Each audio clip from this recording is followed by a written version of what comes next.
నమస్కారం, welcome to Suman TV. నేను గీతాంజలి. ప్రస్తుతం మనతో పాటు భారతీ శంకరపీఠం వ్యవస్థాపకులు, ప్రముఖ ఆధ్యాత్మికవేత్త బ్రహ్మశ్రీ అన్నవరపు తిరుపతిమూర్తి అవధాని గురువు గారు ఉన్నారు. వారితో మాట్లాడదాం. గురుగారు నమస్కారం అండి. ఓం శ్రీ మహాగణాధిపతయే నమః. యుద్ధమేఘాలు చూస్తున్నాం, పరిస్థితి ఎంత దారుణంగా ఉందో. మొట్టమొదట అటువైపు నుంచి ఉగ్రవాదుల నుంచి వచ్చిన అటాక్ చూసాము. ఆ తర్వాత ఆపరేషన్ సింధూర్ సక్సెస్ అయింది అనుకునే లోపే ఎక్స్పెక్ట్ చేశారు ఖచ్చితంగా వాళ్ళ నుంచి మళ్ళీ ప్రతిదాడి ఉంటుందని. దానికి మళ్ళీ మన వాళ్ళు కానీ వెంటనే చేశారు. ఈసారి ఏంటంటే అసలు ఎంత భయం వేసిందో నిజంగా చెప్పాలంటే. కాళరాత్రి వాళ్ళైతే అసలు ఈ దాడికి దీపావళి వాళ్ళకి వాళ్ళ అంత కాళరాత్రి పాకిస్తాన్ వాళ్ళకి అసలు నిద్ర లేదు. అందరూ వాళ్ళు కూడా అలాగే యుద్ధం చేస్తూ ఉన్నారు. మన వాళ్ళు సమర్థవంతంగా తిప్పికొడుతూ ఉన్నారు. అయితే ఈ నేపథ్యంలో భయం ఎక్కడ ప్రారంభమైందంటేనండి, దేశవ్యాప్తంగా ఇంకెక్కడన్నా ఉంటుందా? ఇప్పుడు బార్డర్లో మన వాళ్ళు కాపు కాస్తున్నారు, అక్కడి వరకు బాగానే ఉంది. ఇక అక్కడి నుంచి ఇంకేమైనా ముప్పు ఉందా అంటే నేను అడగబోయేది, హైదరాబాద్ కావచ్చు, వైజాగ్ కానీ ఈ ప్రాంతాలపైన ఎక్కువగా నిఘా ఉంది. ఇక్కడ మాక్ డ్రిల్స్ అవి చేయడం కూడా చూసాము. అంటే జ్యోతిషపరంగా మాట్లాడుకుంటే అసలు ఎలా ఉంది, ముందుగా తెలుస్తుందా మనకి, ఎట్లా ఉంటుందంటారు? తప్పకుండా అమ్మ, మీరు ఇప్పుడు ఒక మాట అన్నారు చూసారండి, ముందుగా తెలుస్తుందా అని. మనకు షష్ఠగ్రహ కూటమి వచ్చింది. ఆ షష్ఠగ్రహ కూటమికి ఒక 15 రోజులు వెనక్కి వెళ్తే ఇదే విషయం గురించి మాట్లాడుకున్నామమ్మా. చెప్పారు. ఈ షష్ఠగ్రహ కూటమి ప్రభావం మే 31 వరకు ఉంటుంది. ఆ మే 31 వరకు కూడా యుద్ధ ప్రతిపాదిక వాతావరణం చూస్తాము. మ్యాప్లో దేశాలు కొట్టుకుపోయే పరిస్థితి కూడా ఉంటుంది అని మనం చాలా వివరంగా చెప్పుకున్నాం. ఆ రోజు నాడు ఏదైతే అక్షరం చెప్పుకున్నామో ఇవాళ ప్రతి అక్షరము వాస్తవంగా నడుస్తుంది. ఒక్కసారి 15 రోజుల క్రితం, ఇది షష్ఠగ్రహ కూటమికి 15 రోజుల క్రితం వీడియో చూస్తే ఇవాళ జరుగుతున్నది మొత్తం అక్కడ మనం చెప్పింది ఉందండి, కళ్ళ కట్టినట్టుగా. ఆ గ్రహ కూటమి ప్రభావం మే 31 వరకు ఉంటుంది. మే 31 వరకు కూడా యుద్ధ ప్రతిపాదిక వాతావరణం అనేటువంటి చాలా ఎక్కువగా ఉంటుంది. ఎలాంటి ఉపద్రవాలు, విస్ఫోటనాలు మనం చూడక తప్పదు అనేటువంటిది కూడా మనం చెప్పుకున్నాము. ఇప్పుడు భాగ్యనగరానికి కూడా పొంచి ఉందండి. అవునా గురువు గారు? అమ్మో, అది ఒక మాట అయితే చెప్తాను జనాలకు, సామూహికంగా సమూహంగా ఎక్కడ ఉండవద్దు.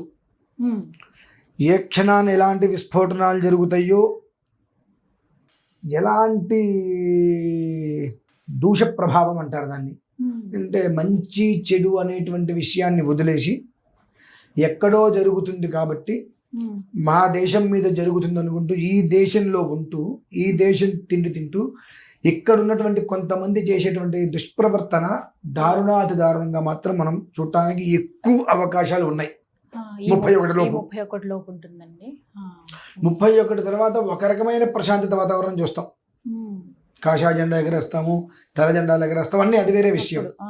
కానీ 31 లోపు నాకు ఇప్పుడు భయం వేస్తుంది. రేపు మనకు పుష్కరాలు జరుగుతున్నాయి. అవునండి. మొత్తం మన అనేటువంటిది సరస్వతి నది పుట్టినటువంటిది బద్రీనాథ్. అక్కడ తర్వాత ఈ యొక్క కుంభమేళా మొన్న జరిగింది. ఇవన్నీ కూడా మాక్సిమం ఆపేశారు, అక్కడ మొత్తం బ్లాక్ చేశారండి, ఆపేశారు. మొత్తం ఉన్న వాళ్ళందరూ కూడా ఇక్కడికే స్నానాలకి, తీర్థయాత్రలకి వచ్చేటువంటి అవకాశాలు చాలా ఎక్కువగా ఉన్నాయి. వీళ్ళు విజృంభణ ఏమి చేస్తారు అనేటువంటిది ఒక రకమైన భయమైన వాతావరణం ఉన్నమాట వాస్తవం. ఎందువలన అనేటువంటి విషయాన్ని మనం తీసుకుంటే, షష్ఠగ్రహ కూటమి యొక్క ప్రభావం దేశం నలుమూలల 31 వరకు మే ఖచ్చితం. ఎంత అనుకున్నా, ఎంత కాదు అనుకున్నా, జరిగే అవకాశాలు లేవు అనుకున్నా, ఏదో ఒక ప్రాంతంలో అంటే తెలంగాణ కాదు, హైదరాబాద్లో ప్రాంతంలో మాత్రం అప్పటి వరకు బాగానే ఉంటుంది. రాత్రి 10-10:30 వరకు బాగానే ఉంటుంది. ఆ 10:30 తర్వాత తెల్లవారులోపు ఏం జరిగినా, ఎలాంటివైనా మనం చూడొచ్చు, కనొచ్చు, వినొచ్చు. అటువంటి పరిస్థితులు అయితే ఉన్నాయి. కనుక ఇప్పటికైనా కొన్ని విషయాలు మనం గమనించుకొని కొంతమందికి దూరంగా ఉంటూ, కొన్ని ప్రాంతాలకి దూరంగా ఉంటూ మనల్ని మనం కాపాడుకుంటే మన తల్లిదండ్రుల గర్భశోకాలు లేకుండా ఉంటాయి. నలుగురితో వెళ్ళి సమూహంగా వెళ్ళటము అనేటువంటివి చాలా జాగ్రత్తగా ఉండాలి. ఈ రోజు నుంచి 31వ తారీఖు వరకు దినదిన కంటే 100 ఏళ్ళ ఆయుష్. భయమేస్తుంది. సినిమా హాల్కి వెళ్ళే వాళ్ళు అంటే కానివ్వండి, ఎక్కువగా పార్కులకి వెళ్ళే వాళ్ళు, వీళ్ళందరూ గుంపులుగా కూడా ఉండేది అక్కడే. తస్మాత్ జాగ్రత్త. ఈ మాట నేను చెబితే నేను భయపెడుతున్నాను అనుకుని రకరకాలుగా నా గురించి ఏదో ఇష్టం వచ్చినట్టు మాట్లాడతారు. మంచిది, తప్పులేదు. నువ్వు నన్ను ఎన్ని తిట్టినా నువ్వు బాగుంటే చాలు. నన్ను ఎన్నన్నా పర్లేదు, పడతా. చెప్పడం అలవాటైన వాడికి పట్టం కూడా అలవాటు కావాలమ్మా. పడతా. కాకపోతే మీరందరూ క్షేమంగా ఉంటే బాగుంటుంది అనేటువంటిది నా కాంక్ష అండి. ఎందువల్లనంటే నిన్న ఒక విషయం చెప్పుకున్నాము. నిన్న సాయంత్రం అనుష్ఠానం చేసుకుంటున్నటువంటి సమయంలో మా వాళ్ళ ఇంట్లో మొత్తం పెద్ద అబ్బాయి వచ్చాడు, క్రికెట్ ఏదో పెట్టుకుని చూస్తున్నాడు. ఎందుకు అన్న అన్ని వదిలేసేసి కాసేపట్లో ఆగిపోయేది కదా మ్యాచ్ అని నాకు బెక్కిన. అన్నారా మీరు? జపం చేసుకుంటున్నాను, అనుష్ఠానం చేసుకుంటూ ఎందుకు రావన్నీ ఇప్పుడు కాసేపట్లో ఆగిపోయేది కదా మ్యాచ్ అన్న. ఖచ్చితంగా అన్న 20 నిమిషాలకో 15 నిమిషాలకో మ్యాచ్ ఆగిపోయింది. ముందేదో అతనికి ఏదో దెబ్బ తగిలింది వెళ్ళిపోయారు అన్నారు. తర్వాత ఏమిటంటే డ్రోన్స్ ఏవో ఎగిరినాయి, లైట్లు మొత్తం తీసేసారు, సడన్గా అందరినీ బయటికి పంపించేసారు. అక్కడ ఏదో యుద్ధ ప్రతిపాదిక వాతావరణం నెలకొనేటట్టుందని చెప్పి ఆపేశారని చెప్పి అన్నారు. నాకు అనిపించింది అసలు నేను యథాలాపంగా జపం చేసుకుంటూ 10 నిమిషాల్లో ఆగిపోయేదానికి ఎందుకు నాన్న చుట్టమని అన్నాను. అసలు వాతావరణం ఏంటనే విషయంలో రాత్రి కాస్త ప్రశ్నార్థపత్రం తీసుకొని అమ్మవారిని నేను అడగడం జరిగిందమ్మా. అప్పుడు ఆ ప్రశ్న వచ్చింది ఏంటంటే 31వ తారీఖు వరకు భాగ్యనగర పరిసరాలు, భాగ్యనగరం తస్మాత్ జాగ్రత్త. తెలియచేస్తే వినేవాళ్ళు వింటారు, వినని వాళ్ళు వినరు. జాగ్రత్త పడదాం అనుకునే వాళ్ళు 10 మందితో సమూహంగా కాకుండా ఎవరి జాగ్రత్తలు వాళ్ళు ఇంట్లోంచి బయటికి రాకుండా జాగ్రత్త పడతారు. మనం బ్రతుకుంటే ఏదైనా చేసుకోవచ్చమ్మా. అంత పని ఉంది. ఉన్నట్టుంది ఎలాంటి విస్ఫోటమైన 29, 30వ తారీఖు వరకు ఏం జరగకపోవచ్చు. ఆ ఒక్కరోజు చాలు. 31 కాకపోతే 31వ తారీఖు వరకు తస్మాత్ జాగ్రత్త అని మాత్రం నేను చెప్పుకుంటా.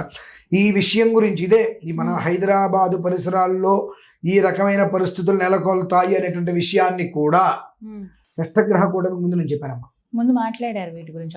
ఇదే విషయాన్ని ఒకటి కదా కనీసం ఒక 8-9 వీడియోస్ నేను వివరంగా చెప్పా.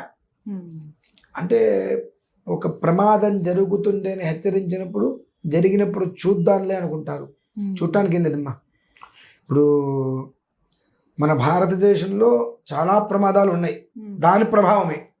అన్ని చోట్ల ఏమో కానివ్వండి, మన భాగ్యనగరానికి ఓల్డ్ సిటీ అటువైపు మాత్రం మనం చాలా జాగ్రత్తగా ఉండవలసిన అవసరం అయితే ఎంతైనా ఉంది. ఎవరిని భయపెట్టట్లేదు.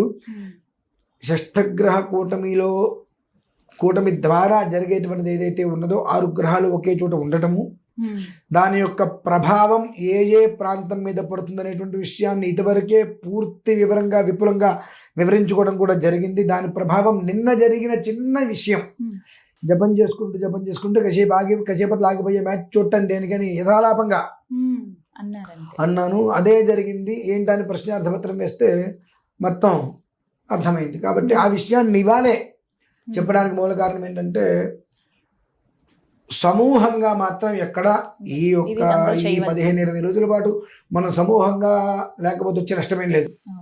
కాకపోతే వచ్చింది ఏంటంటే గురువుగారు వేసవి సెలవులు, వేరే రాష్ట్రాల నుంచి కూడా అందరూ వచ్చి ఉండడం, అందుకే ప్రతి చోట కూడా చాలా రద్దీగా కనబడుతుంది. ఇక వీకెండ్స్ అయితే చెప్పక్కర్లేదు, హైదరాబాద్ ఎలా ఉంటాయో ప్రాంతాలు.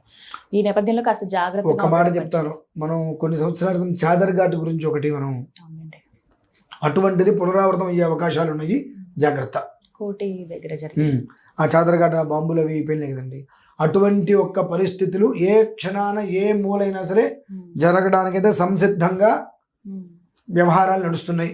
అది మాత్రం జాగ్రత్తగా ఉండి అర్థం చేసుకొని ఎవరింట్లో వాళ్ళు ఉంటూ సమూహంగా లేకుండా మిమ్మల్ని మీరు కాపాడుకుంటూ మీ తల్లిదండ్రులకి గర్భశోకం లేకుండా ఉండండి. ఇక్కడ ఎక్కడో ఎవరో చేసినటువంటి దానికే మనం తిరిగి చేయాల్సి వచ్చింది, కానీ అదేదో వాళ్ళకి మనం అన్యాయం చేస్తున్నామన్నట్టుగా ఇక్కడున్న ప్రతి ఒక్క వ్యక్తికి అన్యాయం జరగాలి అనే ఒక ఉద్దేశంలో జరిగేటట్టుగా మాత్రం చాలా సుస్పష్టంగా నాకు గోచరించింది. అదమ్మా విషయం. ధన్యవాదాలు గురుగారు. నమస్తే.